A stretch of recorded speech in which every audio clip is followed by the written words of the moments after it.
Good morning बच्चों। हम पढ़ रहे हैं पहला लेसन रसायन विज्ञान की मूल अवधारणा और ये पहला लेसन का छठा वीडियो है। इससे पहले हमने 5वें वीडियो में पढ़ा था पदार्थ की अवस्था। पदार्थ की अवस्था 3 होती हैं। कितनी अवस्था होती हैं भाई? पदार्थ की 3 अवस्था होती हैं, ठोस, द्रव और गैस। ठोस अवस्था पदार्थ की वह अवस्था जिसमें अवयव कणों के मध्य अंतराणुविक आकर्षण बल प्रबल होता है, यानी अंतराणुविक आकर्षण बल प्रबल होता है। या हम कह सकते हैं कि ठोस में अणुओं के मध्य बहुत कम दूरी होती है। अब इसके जो गुण हैं वो क्या लिखोगे आप? पहला गुण तो यही है कि अंतराणुविक आकर्षण बल प्रबल होता है। इसमें आकार और आयतन दोनों निश्चित होते हैं और इसमें विसरण और संपीड़न गुण नगण्य होता है। कौन कौन से? देखो, आकार और आयतन दोनों निश्चित होते हैं, दोनों निश्चित होते हैं। ठीक है। अवयवी कणों के मध्य बहुत कम दूरी होती है। ठीक है। विसरण और संपीड़न का गुण नगण्य होता है, नगण्य होता है। आगे बात समझिए आपको। भाई ठोस अवस्था क्या है? यानी पदार्थ की वह अवस्था जिसमें अवयव कणों के मध्य प्रबल अंतराणुविक आकर्षण बल पाया जाता है या इन कणों के मध्य दूरी बहुत कम होती है। आकार और आयतन दोनों निश्चित होते हैं। इसमें अवयव कणों के मध्य दूरी बहुत कम होती है। विस्तरण और संपीड़न गुण नगण्य होता है। भाई संपीड़न का मतलब होता है किसी भी वस्तु को दबाना या कोई भी पदार्थ का दबना संपीड़न कहलाता है। विसरण का मतलब होता है फैलना। विसरण का मतलब क्या होता है भाई? फैलना होता है। अब देखो द्रव अवस्था। अब द्रव अवस्था क्या है? यानी पदार्थ की वह अवस्था जिसमें अवयव कणों के मध्य दूरी ठोसों से कम और गैसों से अधिक होती है, द्रव अवस्था कहलाती है। यानी पदार्थ की वह अवस्था जिसमें अवयव कणों के मध्य दूरी ठोसों से तो अधिक होती है लेकिन गैसों से कम होती है, द्रव अवस्था कहलाती है। इसके जो गुणों की अगर हम बात करें तो लिखोगे आप, इसका आकार तो अनिश्चित होता है, आकार तो अनिश्चित होता है तथा आयतन निश्चित होता है, आयतन निश्चित होता है। आगे बात समझिए आपको। ठीक है भाई, आकार तो निश्चित होता है और आयतन निश्चित होता है। जैसे आपने 1 लीटर पानी को ले लिया, आपने 1 लीटर पानी को बाल्टी में डाला तो उसने बाल्टी का आकार ले लिया। इस 1 लीटर पानी को आपने बोतल में डाला तो बोतल का आकार ले लिया। इस 1 लीटर पानी को आपने परात में डाला तो ये परात का आकार ले लेगा। ठीक है। इस प्रकार आप कह सकते हो कि ठोसों में द्रवों में आकार तो निश्चित होता है लेकिन आयतन निश्चित होता है। आगे बात में आगे देखो, अंतराणुविक आकर्षण बल ठोसों से तो कम होता है और गैसों से अधिक होता है। या अवयव कणों के मध्य दूरी ठोसों से अधिक होती है लेकिन गैसों से कम होती है। ठीक है। विसरण और संपीड़न का गुण कह सकते हो आप कि विसरण का और संपीड़न का गुण ठोसों से तो अधिक पाया जाता है लेकिन गैसों से कम होता है। ठीक है। गैसों में देखो, गैस अवस्था पदार्थ की वह अवस्था जिसमें अवयव कणों के मध्य दूरी बहुत अधिक होती है। अवयवी कणों के मध्य दूरी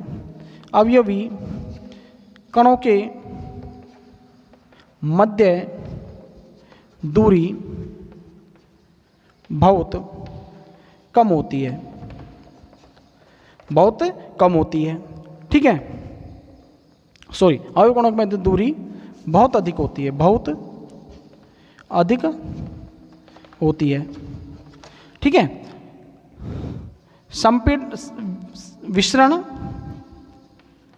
विसरण और संपीड़न का गुण बहुत अधिक होता है, बहुत अधिक होता है।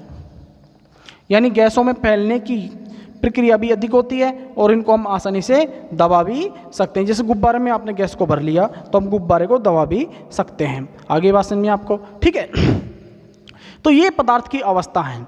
पदार्थ की अवस्था तो 3 होती है भैया ना, ध्यान रखना। पदार्थ की अवस्था 3 होती है और पदार्थ के प्रकार भी 3 होते हैं। पदार्थ के प्रकार, अब पदार्थ भी 3 प्रकार के होते हैं। कितने प्रकार के होते हैं भाई पदार्थ?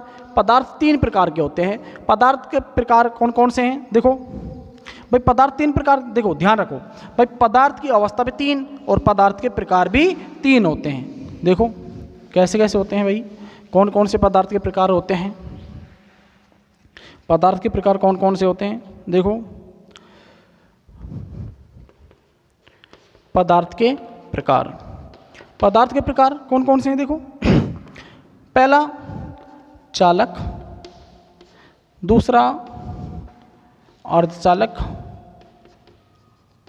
अर्धचालक और तीसरा होता है कुचालक या अचालक।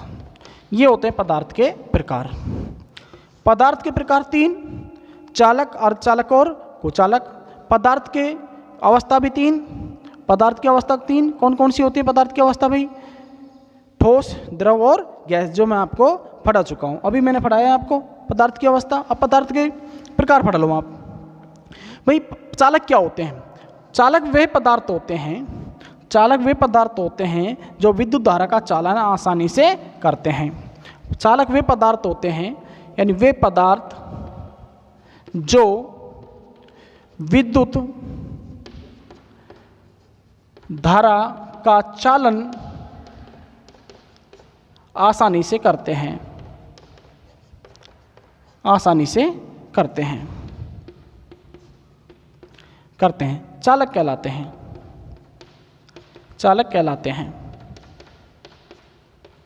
ठीक है, चालक कहलाते हैं। जैसे जैसे धातु, धातुओं में देख, जैसे भाई जैसे लोहा है, एल्युमिनियम है, कॉपर है, जिंक है, ETC जितनी भी धातु हैं, सब जितनी भी धातु हैं सब चालक हैं। ठीक है, अब बात करते हैं अर्धचालक की। अर्धचालक भाई, अर्धचालक क्या होते हैं भाई? वे पदार्थ जो विशेष परिस्थितियों में ही विद्युत धारा का चालन करते हैं। वे पदार्थ जो विशेष परिस्थितियों में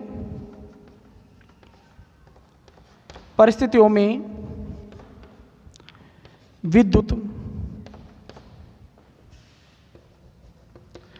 धारा का चालन करते हैं, विद्युत धारा का चालन करते हैं। अर्धचालक जो बनते हैं वो बनते हैं विशेष धातुओं से, जैसे सिलिकॉन, जर्मेनियम। ये अर्धचालक आपको फिजिक्स में पढ़ाए जाएंगे और 12th क्लास में केमिस्ट्री में भी पढ़ाए जाएंगे अर्धचालक आपको। ठीक है, आगे देखते हैं कुचालक। भाई कुचालक क्या है या अचालक क्या है? वे पदार्थ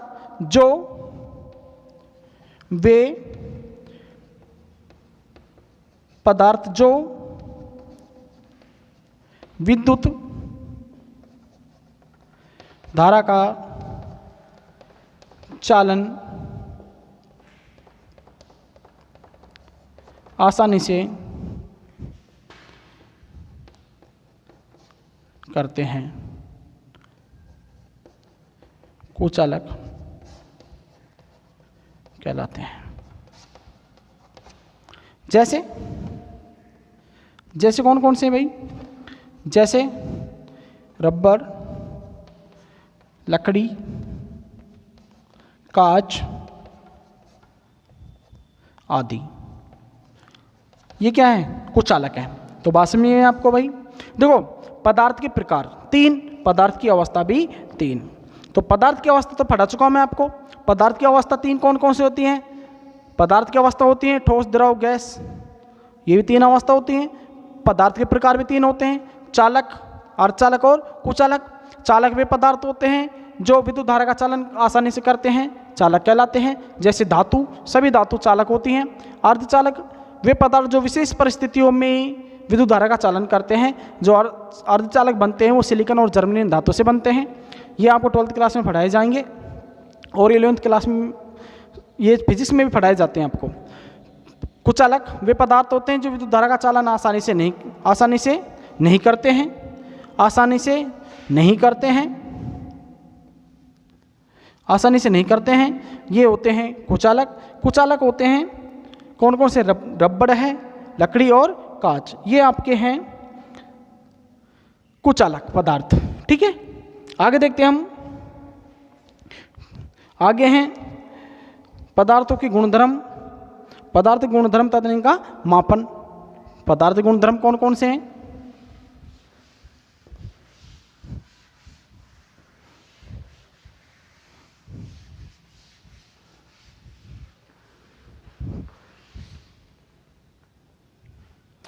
पदार्थ गुणधर्म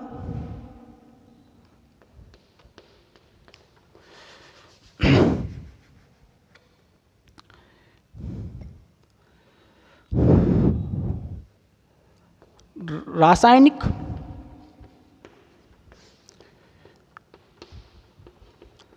पदार्थों के गुणधर्म तथा इनका मापन।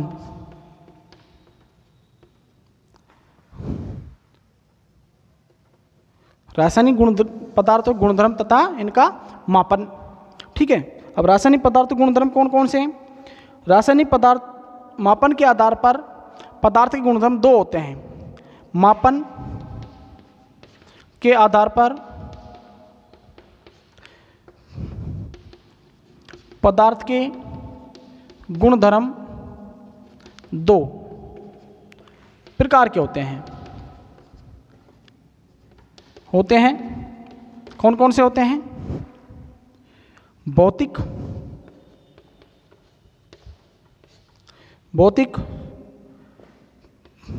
गुणधर्म तथा रासायनिक गुणधर्म।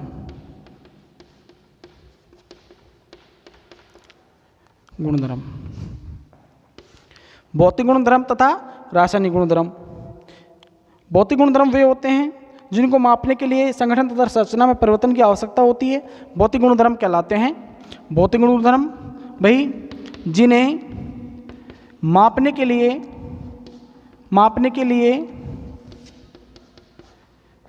लिए संगठन तथा संरचना में परिवर्तन की आवश्यकता होती है।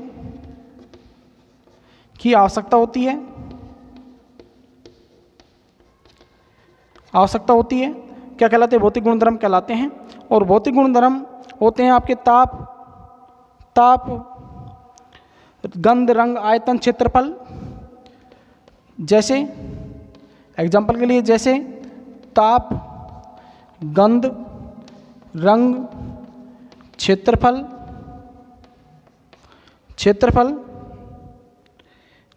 घनत्व, दाब, क्षेत्रफल, घनत्व, दाब, तन्यता, ETC, ये सब भौतिक गुणधर्म होते हैं। भौतिक गुणधर्म को मापने के लिए आपको संगठन तथा संरचना में परिवर्तन की आवश्यकता होती है। जैसे ताप को मापने के लिए परिवर्तन की आवश्यकता होती है। देखो, रंग, गंध, क्षेत्रफल, घनत्व, दाब, तन्यता आदि सब क्या है? भौतिक गुणधर्म है। ठीक है, आगे देखते हैं हम रासायनिक गुणधर्म। इनको मापने के लिए संगठन तथा रासायनिक संरचना में परिवर्तन की आवश्यकता होती है। इनको मापने के लिए या जिन्हें मापने के लिए संगठन तथा रासायनिक संरचना में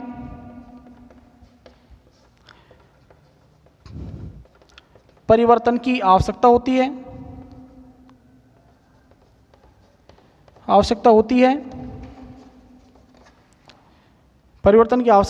रासायनिक गुणधर्म कहलाते हैं।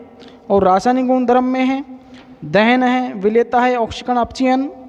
दहन, विलेयता, ऑक्सीकरण, अपचयन, आदि, ऑक्सीकरण अपचयन आदि, ये तो हैं भाई रासायनिक गुणधर्म। अब पदार्थ का मापन और प्रयुक्त पद्धति, कौन कौन सी पदार्थ का मापन कैसे किया जाता है और कौन कौन सी इसमें पद्धति हैं, ये पढ़ेंगे हम इसमें। रासायनिक पदार्थों के गुणधर्म दो प्रकार के होते हैं, भौतिक गुणधर्म और रासायनिक गुणधर्म।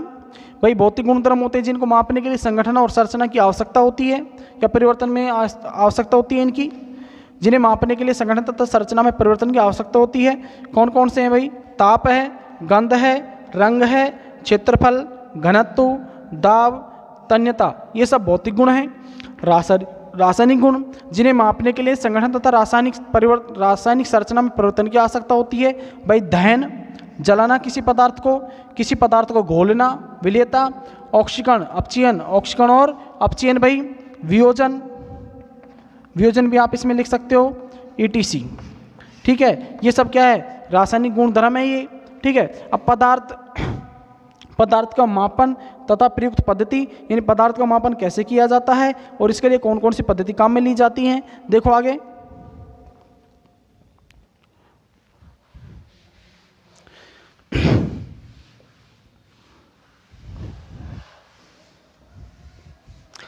पदार्थ का मापन और प्रयुक्त पद्धति,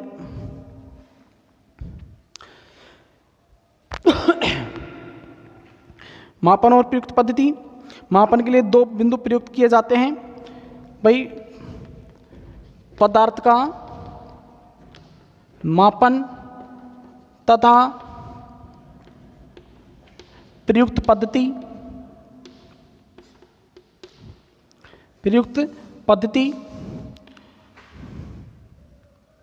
पदार्थ के मापन के लिए दो बिंदु प्रयुक्त काम में लिए जाते हैं। पद्धति, पदार्थ के मापन के लिए दो बिंदु काम में लिए जाते हैं। कौन कौन से बिंदु हैं वो? अंक और मात्रक। अंक, नंबर 2 मात्रक, ये दो बिंदु काम में लिए जाते हैं भाई, अंक और मात्रक काम में लिए जाते हैं। किसी वस्तु का द्रव्यमान 5 kg है तो इस वस्तु का परिमाण 5 है जबकि मात्रक kg है। देखो एग्जाम्पल के लिए मान लेते हैं हम कि मान लेते हैं किसी वस्तु का जो द्रव्यमान है वो 5 kg, 10 kg, 20 kg, 15 kg, कितना मान लो आप भाई। मान लेते हैं हम किसी वस्तु का द्रव्यमान 5 kg या 10 kg है, 10 kg है, तो इसका जो परिमाण है वो तो कितना है? 10 है। परिमाण तो कितना है भाई? 10। लेकिन उसमें जो मात्रक है, मात्रक क्या है भाई? यहाँ पर kg है। मात्रक क्या है भाई? kg। यानी अंक और मात्रक दोनों काम में लिए जाते हैं किसी पदार्थ के मापन के लिए। दोनों ही शब्द या दोनों ही बिंदु काम में लिए जाते हैं। अंक भी काम में लिया जाता है और मात्रक भी काम में लिया जाता है। ठीक है, मैं कहता हूँ कि इस बिंदु से इस बिंदु के मध्य की दूरी 10 सेंटीमीटर है। भाई एक बिंदु से दूसरे बिंदु के मध्य की दूरी कितनी है? 10 सेंटीमीटर है। यहाँ पर जो परिमाण वो तो कितना है? 10 है। और जो मात्रक है वो क्या होगा भाई? सेंटीमीटर होगा।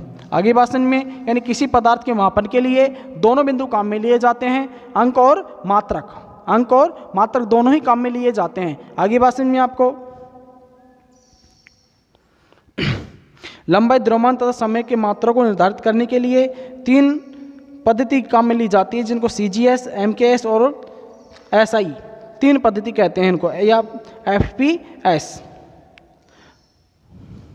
लंबाई, द्रव्यमान और समय को मापने के लिए। आगे बात समझिए आपको। पदार्थ का मापन करने के लिए 2 बिंदु काम में लिए जाते हैं, अंक और मात्रक। इसी प्रकार लंबाई,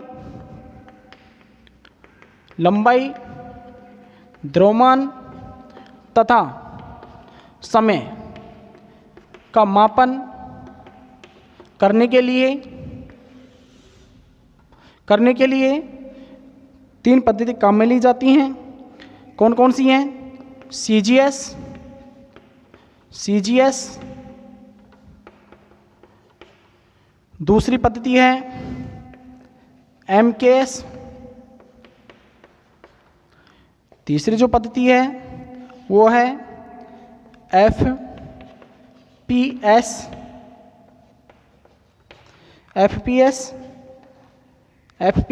MKS। भाई CGS पद्धति में लंबाई को,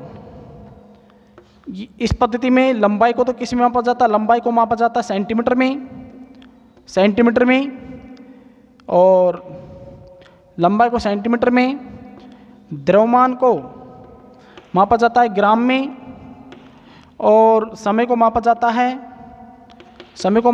सेंटीमीटर में। आगे बात समझ में आपको? समय को सेकंड में मापा जाता है। CGS पद्धति में वह पद्धति जिसमें लंबाई को सेंटीमीटर में, जिसमें लंबाई को सेंटीमीटर में, द्रव्यमान को ग्राम में तथा समय को सेकंड में मापा जाता है, MKS पद्धति कहलाती है। ये व्यक्त किया जाता है,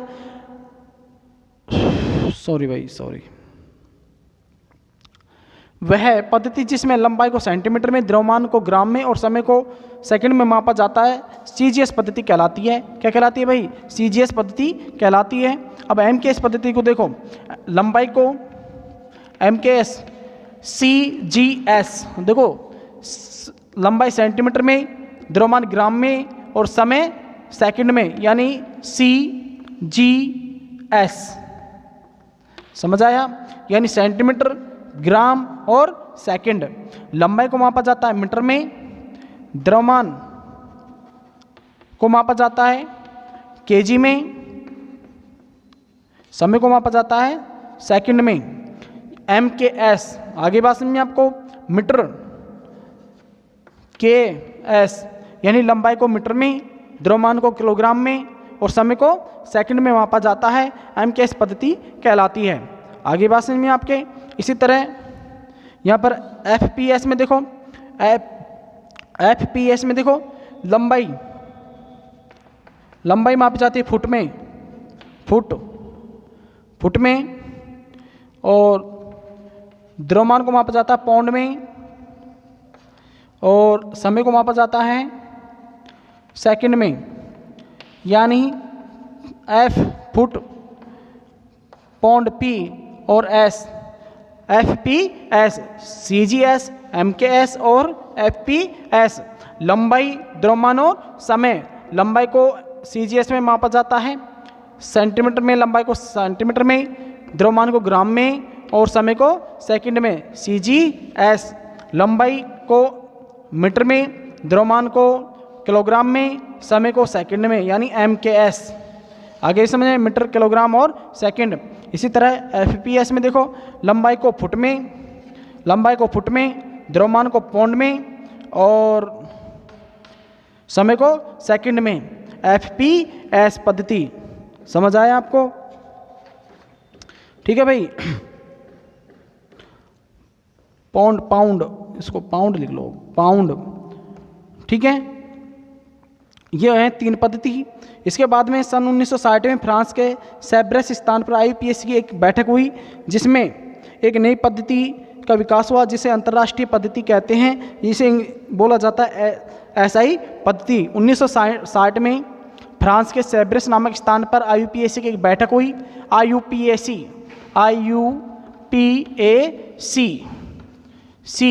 international union pure and applied chemistry, international union pure and applied chemistry, ये IUPAC पद्धति है। IUPAC पद्धति में निर्धारित किया गया कि सभी स्थान पर सभी पद्धति समान होगी, या सभी किसी भी पदार्थ की पद्धति समान होगी, जिसे कहते हैं SI पद्धति। SI पद्धति में जो मात्रक दिए हुए हैं वो सभी देशों में एक जैसे होंगे। ये IUPAC पद्धति में निर्धारित किया गया। ठीक है भाई। SI पद्धति हम पढ़ेंगे अगले वीडियो में। धन्यवाद भाई।